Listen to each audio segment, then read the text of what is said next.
The first rover sent to Mars was the Sojourner rover, which launched on July 4th, 1997. 6 years later, NASA sent the rover Spirit to Mars, which launched June 10th, 2003. Another rover later that year launched from Mars. Opportunity launched on July 7th, 2003. The final rover was sent to Mars was Curiosity, which launched on November 26th, 2011. All these rovers plus other orbiters were sent to Mars in search of life on another planet. If not for life forms, but the conditions for it. The scientists at NASA had multiple problems to face. Some include how to keep the rovers powered, what different scientific instruments, and what materials to build the rovers out of, and multi-billion-dollar machines that could lead to the discovery of life on another planet. But they did figure all this out, and the result was this.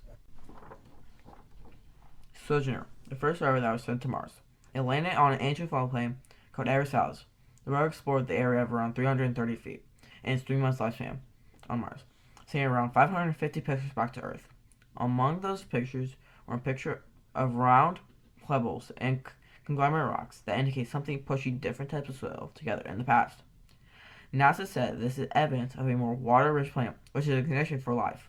The Sojourner rover mission ended September 27, 1997. Over the 3 months of its life, it explored the surface, took lots of photos, and examined tons of rocks. This rover showed us that we can get to Mars, and that there is a chance that we can find that Mars once had the conditions for life.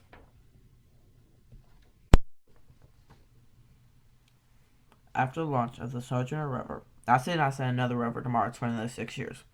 But on June 10, 2003, at 1:58 p.m., they launched the next rover to Mars, Spirit. The rover landed in Nilges craters, Mars, on January 4th, 2004. Later that year, NASA sent another rover with along with Spirit. The rover Opportunity launched on July 7th, 2003. It landed on Terra Meridian, Mars, on January 25th, 2004. These rovers discovered many things. One thing that they discovered was Opportunity took a microscopic photo of a rock. These rocks have evidence that they were once soaked in liquid water. Dr. Steve Squires of Cornell University said, liquid water once flowed through these rocks. It changed the texture and it changed the chemistry. As well as Dr. Steve, the principal investigator for the science instruments on Opportunity and its twin Spirit. We've been able to read the telltale clue the water left behind, giving us confidence in that conclusion. They also discovered rising pockets of warm air on Mars. This could help aid in the design of future Martian spacecraft. A few weeks after Opportunity landed on Mars, Opportunity spotted old, iron-rich spherical objects, which scientists named blueberries. They ever found more of these objects as it traveled around. Researchers think they are a concretion created when waterborne materials settled into sedimentary rock. Opportunity was also exploring at the rim of the Endeavour crater. An area called the Nilges Hill was found to contain clay materials. This discovery implies that the area was once exposed to water. The rover Spirit took images that the NASA scientists first overlooked. Evidence in them points towards it being biosignatures of early forms of life. There are a new study published which suggests rocky outcrops and regolith formed of opaline silicate that rovers photographed in the Nilges crater in 2007 potentially have these biosignatures, which are natural traces of current or past life. Spirit had also found basaltic rock by the rover's landing spot. These rocks strongly suggest the area was caused by a volcanic eruption, which water mixed with the magma. The final rover so far that NASA had sent to Mars was Curiosity. It launched November 26, 2011. It touched the ground on August 6, 2012. The minutes before the confirmation of the rover's safe landing was called the 7-minute terror. Unlike the other rovers who came down with a parachute and then an inflatable protective layer inflated around the rover until it came to a full stop, the Curiosity rover had a new system of getting to the surface. This new system that the scientists designed was first to use a parachute, like the other rovers. Then rocket boosters would activate, slowing it down and moving it away from the parachute. After the rocket boosters moved it close to the ground, it would release cables that would pull fully it on the ground, so the rockets wouldn't damage any of the scientific instruments. It takes us 7 minutes. It takes 14 minutes or so for the signal from the spacecraft to make it to Earth. That's how far Mars is away from us. So when we first get word that we've touched the top of the atmosphere, the vehicle has been alive or dead on the surface for at least 7 minutes.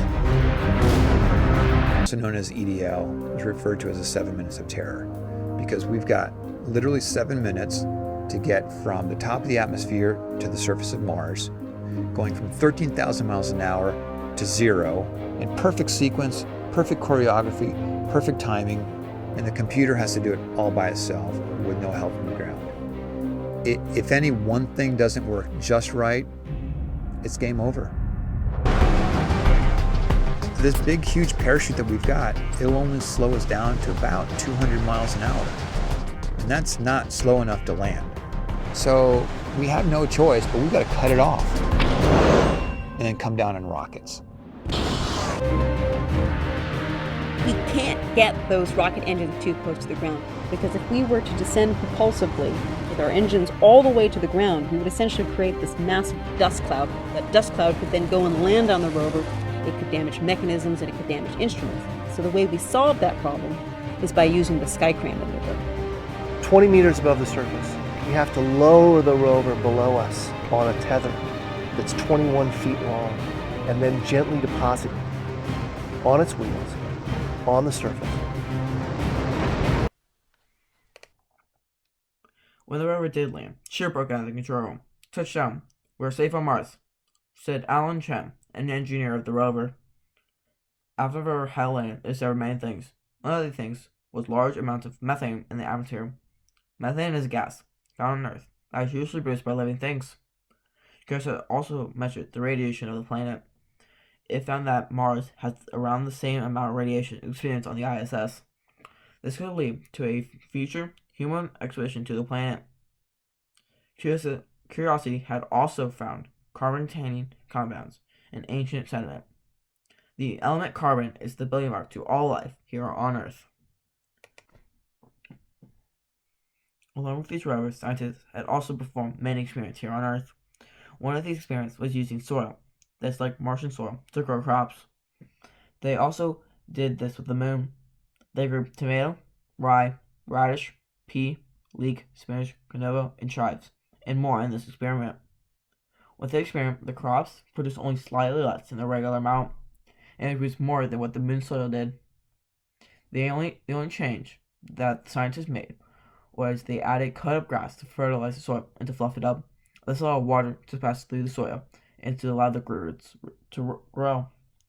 Without this, the crops wouldn't have lasted long. This showed that the soil on Mars could have supported life at one time, with the added of something that could fertilize the soil.